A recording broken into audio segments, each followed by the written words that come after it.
What's up, y'all? It is Queen Chef Author Healer, and this is episode 1 of Home Cook Conversations. I am excited, as y'all can see from this big Kool-Aid smile. I'm excited. Home Cook Conversations is my baby. It's something I've been working on for a long time. It's actually secretly, I'm not supposed to tell y'all, but Home Cook Conversations is actually the name of my cookbook, as well as the name of this show. So these two things will go hand in hand. And if you're seeing this right now, you're seeing it on YouTube because you guys are first to get this. So, and all the episodes will drop here first always. So basically, Home Cook Conversations, just a little bit about it.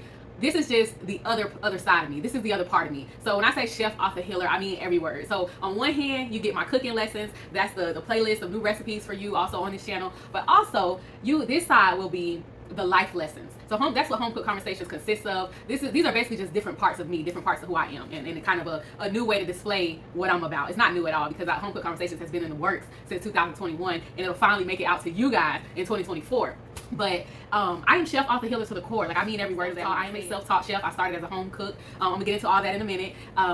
But so just the background on Home Cook Conversations is just I'm passionate about people. I'm passionate about purpose. I'm passionate about change. I'm passionate about doing what it takes to change your life, improve your life, changing your language, all those great things, right? So this is just episode 1, and naturally, this episode is about my food service journey. This episode, I'm going to talk to you a little bit about how I got started, what it took, and kind of where I am now. So if you're here, I thank you for being here, and I'm going to get right into it. So Home Cook Conversations, episode 1, my food service journey. So guys, I started, I'm going to go all the way back, actually. I'm not even going to start at when I started cooking for money.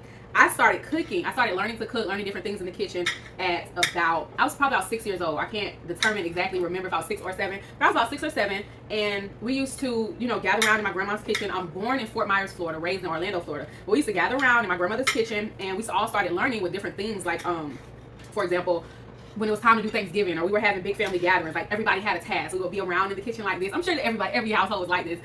We had people sitting at the table peeling potatoes, people sitting at the counter like I am, slicing cheese, grating cheese. Because my grandma ain't played by now. We weren't doing no already shredded cheese, honey. Not for her macaroni. You had to slice your own cheese, grate your own cheese, chop it up, whatever. But so that's where I get that from. But so that's kind of how that was the start of it for me. And just when I do that, and when I think about it now, it's so nostalgic. Like, it's so nostalgic to just think about those times, think about being in the kitchen, like just hanging out. It was like a big hangout. Everybody was in town, because you got I have a family that live all over Florida. So everybody would come together in Fort Myers, 2734 St. Charles Street. And that was it was a routine, and I fell in love with that feeling as a child. It's just so nostalgic to think about it. But so that is where, like, my love for it, I think, started. I was, like I said, 6 or 7 years old. And then as I got older, so my family moved to Orlando when I was 8 or 9. I was 8. We moved to Orlando, and so, my mom is in a new city because we're from Fort Myers, so she just had, her, my stepdad, and then her 5 kids. I was the second oldest of 5, and so when people ask me, like, where did you learn how to cook? How do you know how to cook like this? My answer is the struggle, okay? The struggle, and I mean it. I'm not being funny. Like, it's funny, but it's real. I learned how to cook from the struggle. I was the second oldest of 5 kids, and we were poorish. We were poor. So, my mom came home with these ingredients or these things, like, it could have came from a food bank, could have came from Save a Lot, could have came from, wherever she could afford to shop. And my mom learned pretty early after my mom was the one type, she'll test you, like, let you do something, see how you do. And when she realized I knew what I was doing in that kitchen, I could put some stuff together pretty well, that was my thing. It became my thing. So as I continued to learn, I continued to make things, and so that's why I say I'm truly, like, self-taught, because nobody was in there with me. It was like an experiment every time, but more often than not, it came out well. I remember being about 12, we lived in these apartments in Orlando on a street called Mercy Drive. Pepper Tree Circle was the name of the apartment. I was about 12, and when I would cook certain things, and like we had, how everybody who's lived in like a hood apartment knows you have the tank, the green tank. That's where everybody hang out at. So it used to be like some older guys who, they knew my mom, whatever, they were cool. My mom, it was never anything crazy, but I would stick a few plates out the back door. Like, it was, she didn't care, or she was working or whatever. Probably my older sister was there. But when I would cook, I would stick a few plates out the back door. Like, they would tell me what I did well, what I need to do better. I remember the very first time I did mashed potatoes from scratch. Like, it was so runny, y'all. I think maybe at that time I was 13, but the mashed potatoes were so, like, they were just too runny. I put too much water, and one of the guys, like, kind of coached me on what to do differently, how to measure it and stuff like that. And I thought that was so cool. Like, it was the coolest thing in the world to me. So it just made me love it even more, having that coaching from just people in the neighborhood. They were just good dudes who looked out, and I appreciate that, because it made me better. So I had that coaching I had that critiquing, right, even from a young age, and it just made me so much better. It made me fall in love with it so much more. And then when people would be like, dang, this is good, like, I'm 12, 13 years old, I just knew, like, I knew then, like, this is what I love, and I don't want to do nothing else. Fast forward to FAMU 2011. 2011, I'm at FAMU. I'm in my sophomore year. This is right after I had my son, because before I was had my son, I was working with like fast food. I was still in the fast food arena. I managed a few different fast food places in both Orlando and Tallahassee. All that started for me like in high school. I would do fast food. So when I got to college, naturally it was like, all right, I can do management level, make a couple dollars. So I'm a manager, but I'm making like between $11 and $13 like during the whole time frame that I was there. And I'm just like, I can make this in less than 8 hours, and I can do it 2 days a week and be all right. So that is how I got started. While at FAMU in 2011, I just started selling plates. Selling plates led to a few caterings here and there, like for some churches in Tallahassee and the surrounding areas. I think Quincy, I did a few, but you know, so I graduated, I knew I had to find a job. So I hadn't, you know, we wasn't saving them net checks like we were supposed to be. I always say that I wish I knew then what I know now, but it is what it is, y'all. It's all a part of growing and enjoying the journey, but I was not fiscally responsible. So I had to graduate school, but then I was like, I gotta go get a job. Like, I can't go back home and sell plates. Knowing what I know now, I definitely could have. I didn't try. I just always thought it's like, you know, this is a way to get by while I'm in college because it paid me more than my fast food job. So it was cool. Back home at the time to Orlando. And I got a job. I worked for actually Department of Juvenile Justice for a program that is through the Department of Juvenile Justice that I will not name. But I worked for them for 4 years from the time I graduated 2013 to 2017. And even while there, I always wanted to get back into food. I would be cooking for my coworkers. Like whenever we had something like Thanksgiving things for the children, you know, I would cook. I would want to cook. I orchestrated a cooking competition while I was working there as like the director of operations for the program. We had a cooking competition. Like that was one of the things I'm most proud of. That was really fun. It was really cool. So like again, I was still, no matter where I was, no matter what I was doing, I was finding my passion for food service, like showing up. I didn't want to do that anymore. I left there. I went to go be a production manager at like a bakery style factory that did sweets and things like that. So again, right back in food service, couldn't stay away. I got fired from there 2019, May of 2019. I wish I had the paper. I have a paper that has the exact date and time on it, May of 2019. I want to say May 17th. May 13th. It was May 13th, 2019. And the reason I know that is because May 13th, I was fired. May 17th, I was at a gas station, rented out the kitchen and opened up and started selling plates in Orlando. Started selling soul food plates that Friday. So fired on the Monday of selling soul food plates at the gas station by Friday. I was determined. I wasn't going back to nobody's job. Just this was the first time I ever really saw, like quickly, the power of manifestation show up in my life. So that morning, matter of fact, I have a picture of the paper, so I have to screenshot it. I don't have the actual paper. I wrote down like 4 things I wanted to do, like 4 goals I had. It's May, right? So I'm planning in my mind, like, okay, by my birthday in August, I want to be out of here. I want to at least find something that is a better segue into me working for myself. So even if I don't quit by my birthday, I need to start working on a plan of action for, even if it's just maybe I'll start by selling plates 1 day a week, maybe from home or something like that. Like that was my plan. I'm like, I gotta come up with something so that I can work my way out of here. We had to be work at 4 a.m. I wrote all that down at like 4:53 or 5:53, something like that. Y'all, I was fired at 12 noon that day that I wrote all that stuff down on that paper. I was fired. So I got fired, I left, and when I left there, I got on the highway, and the highway was taking me home. But I was just like, nah, it ain't even no reason to procrastinate. It ain't no point. I got off the highway halfway to my house on the exit. If you're from Orlando, you know, on the Tampa Ave exit. And I stopped at, this was maybe it was the very first one, because I got off on Tampa Ave. There was a gas station, the old Solo. It was a gas station on Church Street.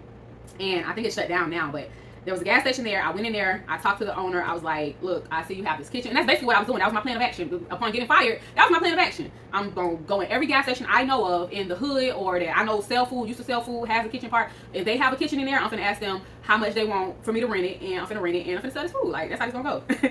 So that's how it went. I went and sold the food.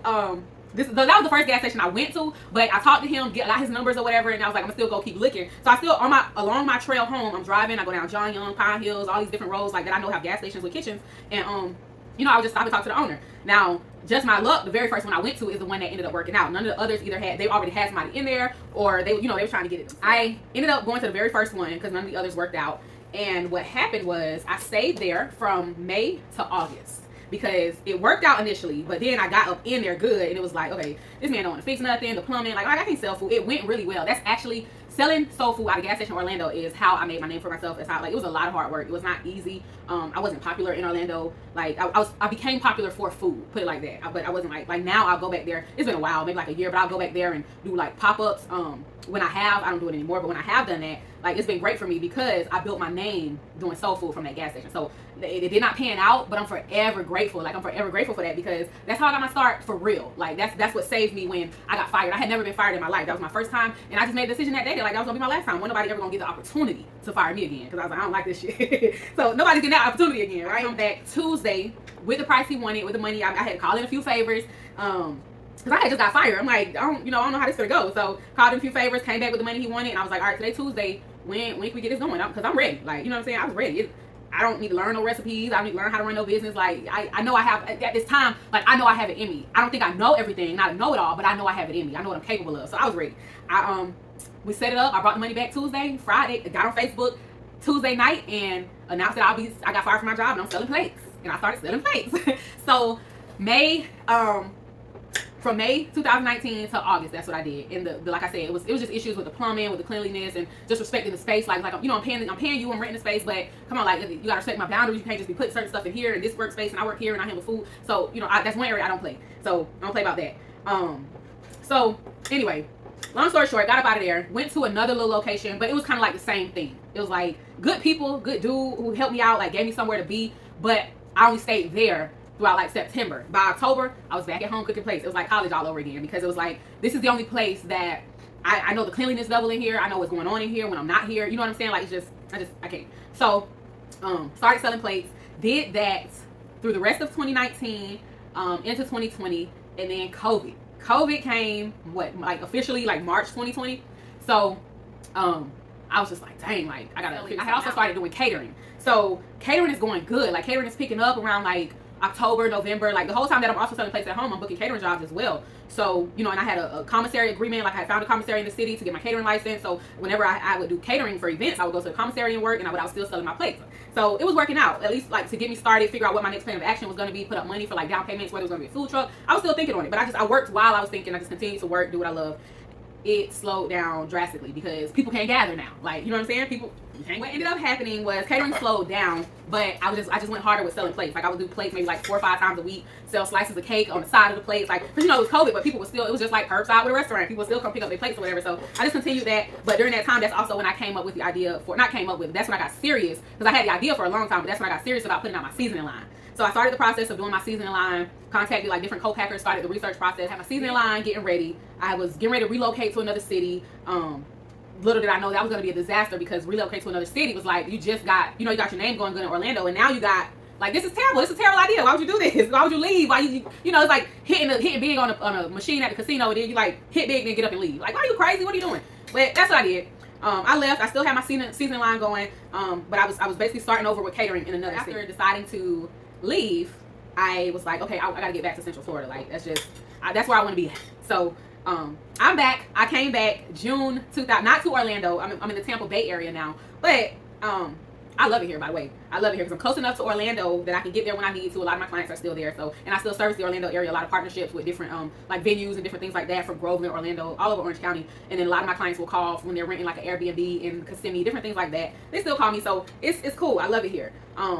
But it took a lot to get to this point, and I think that's why this is one of the first episodes that I wanted to do of Home Cook Conversations, because if I'm gonna talk about cooking lessons with the recipes, and then I'm gonna talk about life lessons, I gotta start with one of my biggest life lessons, and it's just been learning to enjoy this journey. Like, it really should be called that instead of me telling my story or my food service journey. It should be called learning to enjoy the journey, because now I'm at a place through all I've been through with the store owners, the gas station owners, trying to find places, having to pivot during COVID, all these different changes, relocating because of like the price of living and different things like that. Just going through all those things. Like, I had a finally moment today. I was out with my son, and I had a finally moment, and that moment was just like, this is what it means to like just enjoy. I'm so far from there, but I'm also so far from where I came from. I'm so far from where I used to be, and although I'm still working at it, I just had a moment today. I was just like, man, this is what it's like to just enjoy it, to enjoy the hiccups in business, to enjoy the little things you might mess up on but you can't fix. So it's like, it is what it is, or opportunities you may have even missed. This is what it means to just enjoy it, you know? So I think that's why I wanted to make this the first episode, and that's why I wanted to talk to y'all. I want this to be right here at the beginning of Home Cook Conversations, because I'm going to continue to bring y'all all of my life lessons. I'm going to continue to bring y'all the things that have helped me over the years, not just in business and entrepreneurship, just in life. You know, I just wanted to share this part of my journey. I wanted to share a little bit of my story with y'all. So, you know, when you come here and you see these recipes, or you see me dropping stuff, or when I pop up on your screen and I say Queen Chef Author Healer, like, you know that it comes from a place. I truly believe everything I am is not about me, and that's the dopest thing in the world to me, and I adopted that, because it's not. Everything I am is not about me. Some of the greatest people in the world understand that. They understand that everything they are, everything they're given, everything they do is not about them. So anyway, I appreciate y'all being here. If you made it to this point, trying to keep this thing under 15 minutes. If you made it here and because you wanted to hear the Queen Chef story, I just wanted you guys to hear a little bit about, you know, where I was, where I came from, how I got here. But I'm now in the Tampa Bay area. I service all of Tampa Bay and Central Florida, because, you know, Central Orlando, like, it just has a special place in my heart. They'll never be left out of anything that I do. That's where I really got to jump out there. And when I got pushed off that ledge, like, you know, Steve Harvey said, sometimes you just got to jump. I was preparing to jump and got pushed. So I'm grateful because Orlando put me in a position where I could soar after that push. So I'm grateful. And like I said, I'm grateful to you guys. Catering is just, you know, that's where it's at for me right now. Catering, private chef services. That's what I do now. And like I said, you know, you stick with me. I'll continue to share my cooking lessons, my life lessons. This isn't a recipe factory. I'm not going to teach you how to do the, you know, a new crazy recipe every week, like the oxtail pizza taco burger, all this crazy stuff. Like, no tea, no shade. I love it for, you know, I love it for everybody who's doing it that way. I like fattening the meal every once in a while too, with a little extra calories, a little extra grease every once in a while. But over here, like, what my passion is, like, really the people who want to learn how to cook, I want you to learn how to cook. And I want to help you on that journey because I love to cook. The only thing that comes second to me loving to cook is reading and writing. So that's why it's chef, author, healer. Because reading and writing is the only thing that comes second to cooking. But I just love it. And to the people who also want to love it, want to do it, want to not see it as a chore anymore, want to just find better, different ways to do it. That's what I'm teaching over here. And the people who want to find better, different ways to do life, I'm teaching that too. So I got cooking lessons, life lessons, all going on over here. And I appreciate y'all. If you made it to this point, I'm positive I'm over 15 minutes now. So I appreciate you. Thank you for being here. Thank you for listening. Please like, share, subscribe. For me, this is just the start of it. This is the start of a new journey. Don't be afraid to reinvent yourself. Start over, move to a new city. Don't be scared because, I mean, hey, sometimes that's what it takes. But I'm going to let y'all get out of here. Thank y'all so much for being here and listening to, watching this first episode of Home Cook Conversations. Home Cook Conversations is also a cookbook that will be coming to y'all in 2020. That's what I do. That's what I'm about. That's the best reflection of me that I can put out into the world other than what I'm doing right here, right now. So I appreciate y'all. Home Cook Conversations, Queen Chef, Chef, Author, Healer. I'll see y'all on the next one.